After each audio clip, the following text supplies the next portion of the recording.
le paisible village de Mbala, niché au creux des collines verdoyantes, vivait une jeune fille du nom de Naya.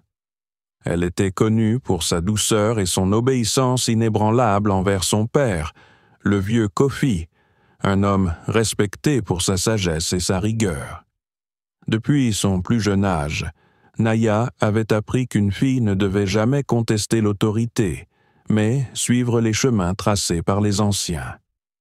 Le destin de Naya bascula un soir où une délégation d'un village voisin vint demander sa main pour le fils du chef, un jeune homme arrogant et connu pour sa cruauté. Kofi, soucieux de préserver son honneur et les traditions, accepta sans consulter sa fille. Naya, fidèle à son éducation, baissa les yeux et acquiesça malgré la tempête qui grondait en elle. Les jours passèrent et les préparatifs du mariage avancèrent. Mais une nuit, alors que la lune projetait son éclat pâle sur les cases du village, un vieil homme mystérieux, Zena, s'approcha de Naya. Il était connu pour être un ancien guérisseur, un marginal dont les conseils étaient rarement écoutés. Pourtant, il lui souffla ces mots. Une rivière qui coule sans résistance finit parfois dans un marécage. Es-tu certaine que ta docilité est ta force? Ces paroles hantèrent Naya. Pour la première fois, elle douta.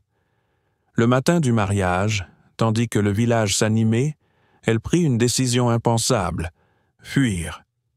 Portée par la peur et un courage qu'elle ne soupçonnait pas, elle s'enfonça dans la forêt, suivant un sentier que seule la Providence semblait tracer. La nouvelle de sa fuite provoqua un scandale. Kofi, fou de rage et de honte, envoya des chasseurs à sa poursuite. Après des jours de traque, ils la retrouvèrent, amaigrie, affamée, mais debout. Elle fut ramenée au village, où on attendait de juger son sort. Ce fut alors que Zena intervint une nouvelle fois.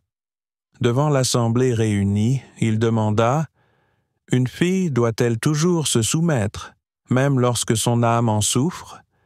Une tradition est-elle juste si elle écrase ceux qui la suivent aveuglément? » Le chef du village, impressionné par le courage de Naya et ébranlé par les paroles du guérisseur, prit une décision inédite. Il annula le mariage. Il déclara que l'obéissance était une vertu, mais que suivre son cœur était un droit sacré. Ce jour-là, le village comprit qu'une tradition figée pouvait être un carcan, et que parfois, la plus grande force réside dans le courage de dire non. Naya ne fut plus jamais la même. Elle devint une femme écoutée, une conteuse qui enseignait aux jeunes filles qu'être docile ne signifiait pas être sans voix.